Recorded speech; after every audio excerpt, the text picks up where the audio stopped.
오늘 분량의 명비 어천가부터 먼저 네. 부르도록 하겠습니다. 저는 한동안 계속 명비 어천가를 부를 것이고 이 정부가 끝날 때까지 계속 이 톤을 유지할 생각입니다. 예. 자, 지난 금요일 날 제가 명비 어천가 툭 하면서 네. 이재명은 돈 안 먹는다. 먹으면 죽는 줄 안다. 결벽증이 있다. 예, 못 먹는다. 결벽증이 있고 이건 윤리 이전의 생존 본능이다. 이렇게 말씀드렸는데 이 결벽증하고 연결된 정치인 이재명의 또 다른 특징이 밀실을 싫어해요. 밀실에 대한 공포에 가까운 기피증이 있습니다. 저는 이재명식 밀실 포비아라고 예전부터 불러왔는데 모든 은밀한 거래, 모든 부정한 청탁, 모든 불법적인 협잡은 전부 밀실에서 일어나는 법입니다. 그래서 성남 시장 시절부터 자신의 집무실에다가 CCTV를 설치를 했어요. 그렇습니다. 이거 언제부터 설치했어요? 2011년 6월부터 설치했습니다. 취임 다음에부터 네. 설치한 건데 그 청탁 받지 않는 정치인들이 있죠. 네.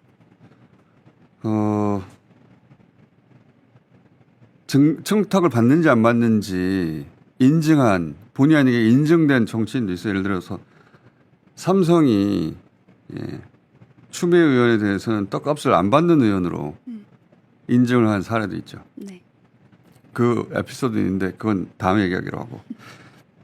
근데 청탁 자체가 아예 원천 불가능하라고 자기 집무실에다가 자기가 그렇죠. CCTV를 달아버리는 정치인은 이재명 이외에는 없습니다. 이거는 너무 과한 거거든요. 그래서 국민의힘은 이걸 쇼라고 생각해요. 네. CCTV 안 보이는 사각에서 뭔 짓을 못하랴. 그런 식의 주장 많이 했고 검찰도 그런 식으로 생각하고 다 자기들 같은 줄 아는 거예요. 그런데 이재명 CCTV는 쇼가 아니에요. 이거는 지역 현안을 들고 청탁하러 올지도 모르는 토호 또는 이권 관계자들 한테 경고를 미리 보내는 겁니다. 1차적으로는. 경고가 의미가 있으려면 모든 사람이 알아야 되잖아요. 그래서 CCTV를 달고 나서 보도자료를 내버렸어요. 그렇습니다. 그 보도한 영상들 많이 남아있을 겁니다. 영상 좀 봅시다. 언론에 보도된 영상이에요. 네. 성남시에서 뿌려가지고. 다시 한번 봅시다. 집무실을 줌 땡기면 저렇게 다 보인다는 거예요. 네. 올 때리지 않습니까? 깔끔하네요. 야, 청탁하러 가봐야 소용없어. 뉴스 못 봤냐? 혹여라도 돈 앞에서 흔들릴지 모를 자기 자신에게 미리 채우는 족쇄요, 저게. 네. 절대 그럴 수 없도록. 동시에 시장 집무실은 자연인 이재명의 사적 공간이 아니잖아요. 네. 공적 마인드 다시 얘기하려고 하는 건데 공직자 공적 공간이니까 그 공문을 모두에게 공개되어야 한다. 그것도 함께 담긴 겁니다. 그 마인드도. 미국 대통령이나 일본 총리나 대통령의 그날의 그 국가정상의 그날의 일과는 시간 단위로 공개되는 것과 마찬가지 맥락이에요. 네. 그 자연인의 삶이 아니라는 거예요. 그 시간 동안은. 그렇게 공적 공간에서 공적 활동은 공개되는 게 마땅하다고 생각하는 이재명 대통령이니까 그동안 브리핑룸은 한쪽 단면만 보여줬는데 그렇게 생각을 하는 겁니다. 절반의 밀실이었던 거죠. 그렇죠. 그래서 어제 이 얘기가 나왔던가요? 네, 그렇습니다. 6월 8일. 네, 대변인을 통해서 이 대통령의 뜻이 알려졌는데 이 영상으로 있으면 좀 봅시다. 대통령과 언론과의 소통 현장을 다양한 각도에서 생생하게 전달하기 위해 카메라를 4대 추가로 설치할 예정입니다. 대통령실 대변인과 관계자들만 비추던 기존의 일방적인 소통 방식에서 벗어나 기자 여러분이 질의하는 모습과 현장 상황을 쌍방향으로 생생하게 전달하겠습니다. 대통령이 저렇게 지시했다는 거 아닙니까? 네. 예. 딱 이재명 스타일이에요. 이렇게 발표하니까 이제 기자들이 불편하잖아요. 그러니까 그 뭐라고? 국민적 요구가 있었냐? 이런 결정에 무슨 국민적 요구가 필요합니까? 기자들은 자기들이 불편한 게 뭐 대단한 건 줄 알아요. 그러니까요. 대통령실에서 뭐라고 답했어요? 백악관이나 유엔 회의 모두 그렇게 프레스룸이 운영된다라고 답했습니다. 맞는 얘기입니다. 그 백악관 프레스룸 유명하잖아요, 전 세계적으로. 네. 사진 하나 띄워보세요. 예. 저기 보면은 저기 대변이 있고 뒤쪽에 보면 카메라들이 잔뜩 여러 대가 천정에 달려 있잖아요. 네. 저 중에 저 각도에서 찍은 사진 없어요? 저 각도에서 찍은 거예요. 네. 그리고 바로 대변인 뒤에도 있어요. 카메라가. 그 각도에서 찍은 것 좀 보여줘 보세요. 오케이. 다 저렇게 합니다. 예. 왜냐하면은 묻는 자나 답하는 자나 양쪽 모두 공적 공간에서 공적인 일을 하는 거니까 그렇죠. 다 기록으로 남기고 서로 예를 들어서 기자가 질문하는 기자 편의 감정이입해서 보는 사람들도 있고 답변하는 대변인 편의 감정이입해서 보는 사람들도 있잖아요. 당연히 저렇게 하는 게 맞는 건데 그리고 저 프레스룸 보세요. 전 세계에서 가장 날고 긴다는 기자들이 취재 경쟁하는 곳인데 저기 노트북 놓을 자리도 없잖아요. 빡빡 앉아가지고. 그러니까. 네. 근데 며칠 전에 대변인 말 너무 빠르다고 했다면서요. 그다음 보지를 못했는데 그 영상 있습니까? 관련 부서 책임자 및 타자를 빨리 쳐 그럼. 저렇게 빠르다고 말을 합니까 원래? 나는 제가 백악관 프레스룸 저 공개되어 있는 거라 진짜 오래전부터 봤는데 백악관 프레스룸이 권력과 저널리즘이 가장 첨예하게 부딪히는 네. 현장이에요. 예. 저기서 서로 기싸움도 대단하거든요. 말도 서로 빨려고. 말 빠르다는 소리 나 단 한 번도 못 들어봤어요. 처음 들어봤습니다. 저도. 대변인이 뭐 말하는데 천천히 좀 말해달라고. 타자를 빨리 치라고. 그렇게 빨리 말하지도 않았습니다. 받아쓰기 하는 게 기자들 아니잖아요. 나는 이해가 안 가네. 저런 말 한다는 게. 어쨌든 그래서 이제 프레스룸 기자실도 변해갈 텐데 이런 반밀실주의 제가 붙인 명칭입니다. 이재명 아유 밀실 포비아야 내가 혼자말로 했던 적이 여러 번 있거든요. 또는 적극 공개주의가 또 다른 특징과 연결이 되는데 이 늘공분들은 당분간 니공을 열심히 보셔야 돼요. 앞으로 이재명이라는 사람과 일을 하려면 잘 알아둬야 됩니다. 제가 15년간 관찰한 결과이기 때문에 매우 정확합니다. 예. 또 다른 특징이 뭐냐면 주요한 의사결정을 할 때 그 구성원을 참여시키려고 해요. 네. 항상 그렇게 시도합니다. 당대표일 때는 그러니까 당원들의 의사가 최대한 반영되는 구조를 만들려고 계속 노력했어요. 네. 사실 이건 교과서에나 있는 거거든요. 왜냐하면 실제로 제가 만나본 대부분의 정치인들 이런 거 안 좋아합니다. 참여민주주의 안 좋아해요. 수기민주주의 안 좋아합니다. 자기가 그냥 결정하길 원하지 귀찮고 시간이 걸리고 무엇보다도 자기가 원했던 거 다른 결과가 나올 수 있잖아요. 네. 이런 거 안 좋아해요. 교과서에 있는 거지.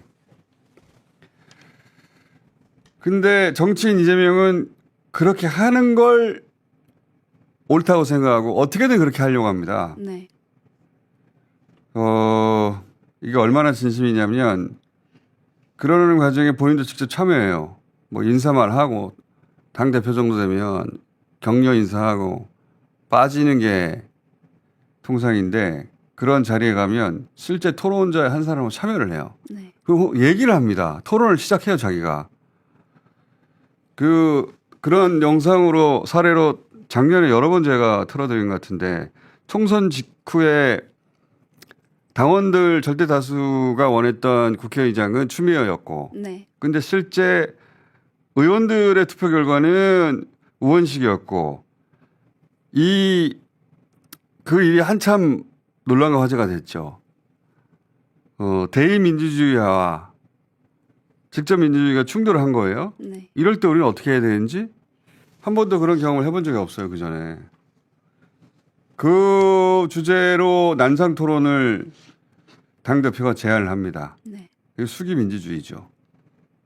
당시 최상병 특검 때문에 네. 그걸 윤석열이 거부권 거부권을 행사해가지고 그 국회에서 천막농성할 때예요. 네.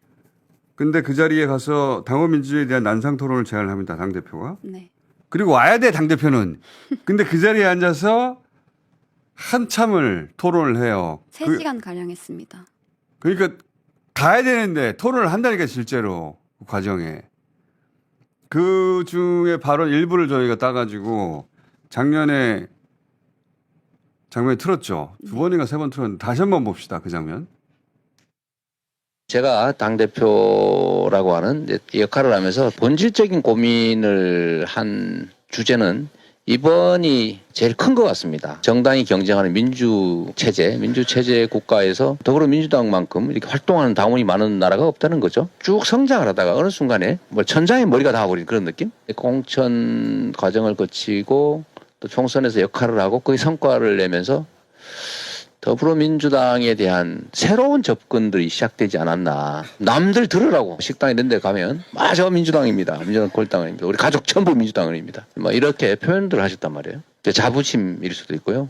자신감일 수도 있고 책임감일 수도 있고. 더불어민주당의 당원으로서 역할을 하면서 효능감이라고 하는 걸 많이 체감하고 그래서 이제 새로 뭔가를 할 수 있겠다 싶었는데 우리의 뜻과 왜 다른 결정이 나지? 누가 더 낫냐 이런 걸 넘어서서 왜 우리의 뜻을 존중해 주지 않지? 본질적으로 얘기하면 대의제도, 간접민주주의 이거하고 직접민주주의 또는 대중정당, 당원 중심 정당 이게 이제 충돌하는 건데 이전까지는 갈등 정도였다면 이번에는 충돌이 발생해버린 거 아니냐 그런 생각이 좀 듭니다. 거대한 주권 의지 자율적이고 능동적이고 적극적인 주권 의지가 표출되는 조직화되는 그 지점인데 이게 마치 어쩌면 조금 일찍 싹이 너무 일찍 싹 터서 설이 맞아버린 느낌. 그렇다고 이 싹이 사라지냐 다시 솟아 올라올 거거든요. 대중정당 국민정당으로 가는 길 직접민주주의 확장의 길은 저는 피할 수 없다라고 생각합니다. 아주 구조적이고 아주 본질적인 문제다. 그리고 거대한 변혁의 한 부분이다라고 인정하고 깊은 내면을 들여다보기 위해 더 많이 노력하고 또 그 방향이 훼손되지 않도록 그런 주권 의지라고 하는 게 제대로 발현될 수 있도록 우리가 어떤 장치들, 제도들, 시스템을 만들어 나가는 게 더 중요하지 않겠냐 그런 생각이 좀 들었습니다. 당의 의사결정에 당원들의 의사가 권리당원들의 의사 또는 뭐 민주당 지지자인 국민들의 의사가 반영되게 하자. 우리가 여기서 이제 헤어지고 끝날 일이 아니지 않습니까? 파탄은 내지 않았으면 좋겠습니다. 새로운 세상을 여는 진통이다. 똑똑해요. 그렇습니다. 저 토론 자리에 몇 시간 이거 참여하는 겁니다. 그러니까 폰만 잡는 게 아니고 진짜 토론을 하는 거예요. 네. 보통 정치인들 저 귀찮아서 안 한다니까. 저 언제라고요? 2024년 5월 21일이고요. 국회 본청 앞 천막 농성장이었습니다. 그 수기 민주주의를 진심으로 믿는다, 실제 적용한다는 점에서 현실에서는 실제로 있기 힘든 유형의 정치인이에요.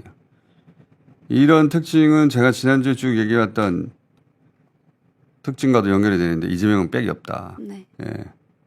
빽이 없어요. 아주 어릴 때부터 일이 생기면 어디 전화할 곳 한 군데가 없었다고. 예. 가족 전체가 여러 번 얘기했지만 도시 빈민이었고 그 흔한 중학교, 고등학교 동창 어디 잘 나가는 사람 한두 사람 있기 마련이잖아요. 네. 중학교, 고등학교 동창이 있어야지. 아무도 없는데. 혈연이고 학연이고 지연이고 뭐가 없어요. 지연, 이재명 대표가 나고 자란 동네는 아직도 아스팔트 도로가 없습니다. 네, 그렇습니다. 안동시 예안면 도촌리 지통마라는 곳입니다. 여기 화전민 마을이요. 네. 아직도 주민이 4인가밖에 없는 걸로 제가 알고 있는데. 이거 어디다 전화를 해요? 화전민 마을이 전화합니까? 그래서 이재명 대통령이 자주 하는 말 있잖아요. 정치인은 정치인이 하는 것 같아도 국민이 한다. 네. 그거 여러 번 했잖아요. 그렇습니다. 틈만 나면 그 말을 합니다. 뭐 이번에도 그런 말 많이 하지 않았어요? 네, 영상 그렇습니다. 있으면 아무거나 하나 잘라주세요.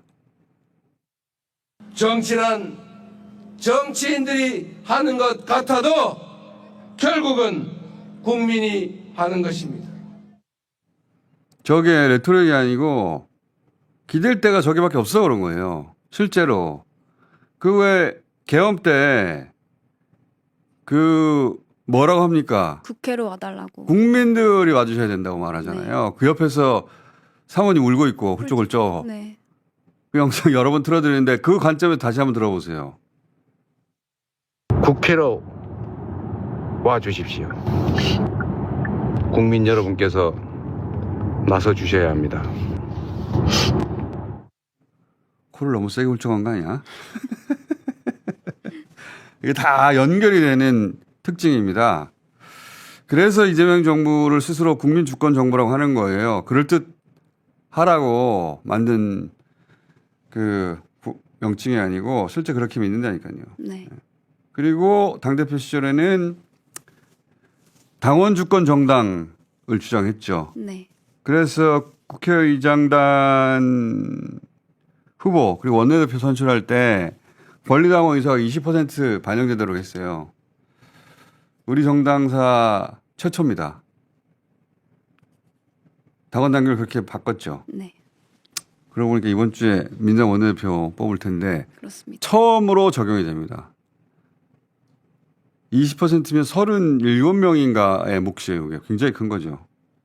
내일부터 원내대표 후보 두 사람을 압축됐던데 모시고 그 얘기 듣기로 하고. 네. 자, 오늘치 명비어청과는 여기까지만 하고요. 앞으로 많아. 걱정하지 마세요. 계속됩니다. 네. 그래서